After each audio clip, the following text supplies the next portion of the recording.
Hey guys, so I just saw End of Evangelion in theaters, and I have a lot of thoughts about it, but they were all just jumbled up in my head, so I thought, why not just dump them all out on top of you guys, because it means that I get to steal my roommate's, well, not my roommate, my friend's really comfortable beanbag chair. So why not? You know, wouldn't you do that too? Yeah, I bet you would. I feel like I started watching Evangelion at simultaneously the best and the worst possible time I could have. It was right when the pandemic was starting, so like mid to late 2020. And everything was all shut down. All of my classes at school were online, and I moved back into my parents' house, and we lived in a neighborhood where everything was like 25 minutes away from civilization. So if you just wanted to go to like the grocery store, it was like a 35-minute drive. And that's fine for like that, but prolonged over the course of like 2 years, it compounded onto the already deep sense of isolation that the pandemic gave us all. So my brother ended up coming home from college too, and he had gotten into anime like a year or so beforehand, and he really wanted to show me this show called K-On! And I was like, okay, I'm not doing anything else, so we watched it together, and it's this story about these high schoolers who just basically live life, just hang out, play music, drink tea, just do whatever. They go on vacation, like just normal stuff, you know? And that was something that I couldn't do at the time, so whether I knew it or not, I was always so excited to watch more episodes of that show, because I think that I was envious and I was trying to like live vicariously through those characters. And I kept watching more anime because they kept giving me these amazing experiences where I could just escape from what was going on at the moment. Evangelion, though, was probably the first anime I ever watched where it was just like, no, we are not going to give you what you want in the slightest. And I feel like, while I do have some complaints about the show, like with its pacing, and I think that it's very front-loaded with nonsensical exposition, I think that I mainly rejected it because it stood against everything that I thought that anime was and everything that I wanted anime to be. At first I thought the show was just kind of boring, and I wanted it to have this like plot-driven focus where I could easily understand the events and what was going on, but the complexity came from everything else, like the subtlety and the nuances of the characters and all that. But Ava is like, we're not gonna tell you anything that's going on, and you're just meant to kind of figure it out, interpret it yourself. You really have to put a lot of work in order to understand what Hideaki Anno was trying to say here, and I feel like I just really didn't want to. I wanted it to be easy, I wanted it to be simple, I wanted it to be an escape, which is funny because the big message behind Ava, and especially End of Evangelion, at least in my interpretation, is that using anime as escapism is not good if it's taken to such an unhealthy manner. And especially the second half of End of Evangelion. I remember watching that movie, and when they were showing all those shots of like the outside and the audience, and then Rei and Shinji are talking, and it's like, oh yeah, you just reject life, and it's like, oh, so they're basically saying just go outside and stuff, right? And me, sitting at the same desk I had sat in for like the last 365 days. Just all day, not being able to go outside and talk to my friends or do anything. I was like, this sucks. Because I think that my body's response was just, screw you. I'm not going to acknowledge you. This is a terrible movie.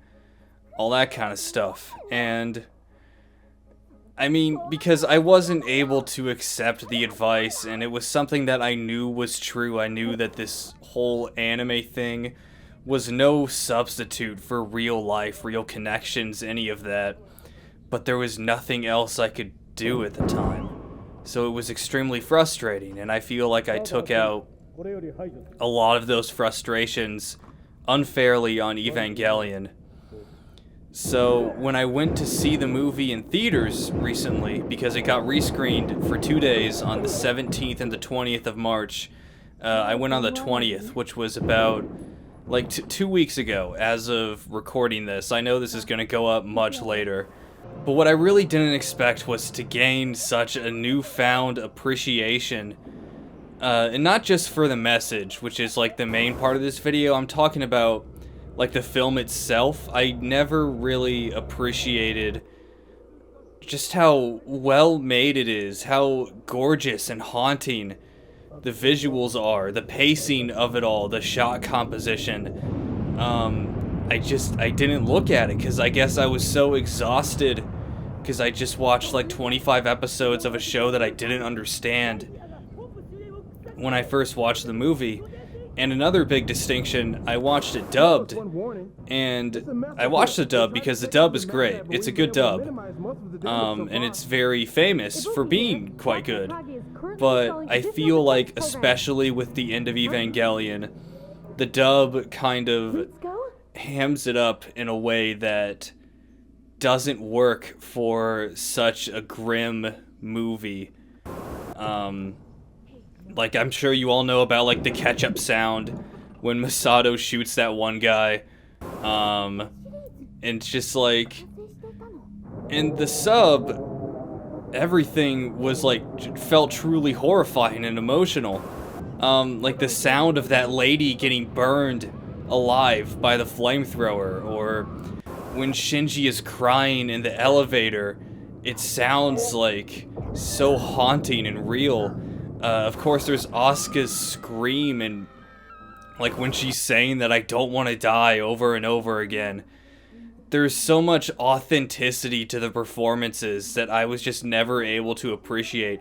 And especially on the big screen, when they cranked the volume up like 10 decibels louder than it needed to be. I thought I was going to go deaf watching that movie, but honestly, I think it was kind of worth it. I would, like, cover my ears during certain parts that I knew would be loud. I thought that Shinji's scream was gonna be really loud, but it wasn't. But yeah, it's just, I recall so many scenes in that movie so vividly now.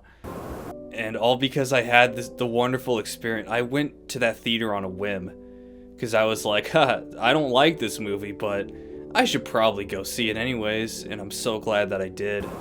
But anyways, back to the message. So, when the second half is definitely my favorite part of the movie. Speaking of the fact that it's separated into halves, it's such a cool theater experience where you just sit and watch credits like halfway through the movie and they're like 5 minutes long.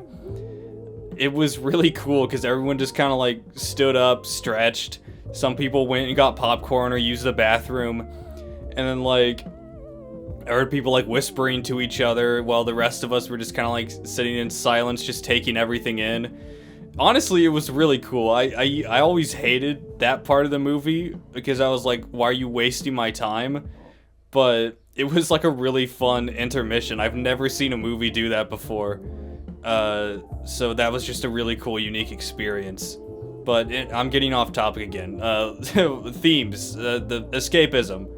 Let's talk about that. So, when we got to the part of the movie where the third impact is going loose and the world is just like this big pile of fuck, and Shinji is having his little inner monologue, He's like, everyone rejects me. He's having these horrible thoughts about women and all of that. You know how the movie goes. I felt like frustrated with him. I felt like ashamed for him in a lot of ways. I was like, this just sucks. Like, you suck. This is a bad character. I know that that's really the point. And I feel like that's supposed to be the surrogate for, like, those who overindulge in escapism, those who want to escape reality, those who are looking for the reality that Gendo and Seal really wanted. Like, that's the kind of person you are, and it's good that you're disgusted by the behavior, the thought process, the thought processes of those kinds of people. And it's weird because when the movie ends and Shinji is choking Asuka and she's just like, wow, you're freaking gross, thinking about the hospital scene, as most people interpret it, I just, like, I don't know. I don't feel this deep sense of, like, hopelessness and anguish that I used to think that movie was supposed to leave me with, because I feel like I've grown so much since I first saw the movie. Well, I don't know about grown, but I've been able to do things. I've been able to go outside. I've made such an effort because of the pandemic and how, like, much time in my life that it's taken away from me. That last year of college and in the year since, like the 1 year since, so over the last 2 years, I've been making a real effort to make friends, go out, do things. Hell, watching this movie was one of those things where it's just a spontaneous, oh, I'll do that instead of staying at home today. And it's something that I feel like I can be really proud of. That I have that innate curiosity and I want to keep doing things, I want to keep experiencing new things, and that's just the kind of person that I've become. And I feel like the pain that I went through in the pandemic is a big reason for that. And the pain that Shinji goes through in his own head in End of Evangelion is what ultimately leads him to make the decision of letting humanity have the choice of whether or not they want to stay as goop or not. And even if he's still like a piece of shit right now, who just strangles people because he sucks, he still made that choice to go back to the real world and live in reality. And I don't know, I feel like that's about as optimistic of a message as someone so deeply entrenched in their own depression could have given. And I walked away from that movie not feeling awful or gross, but almost like happy in a sense, because I can see how far I've come since I last watched it. Because the last time I watched it was like deep into the pandemic. And that was just my thought process, and I really wanted to get that out there.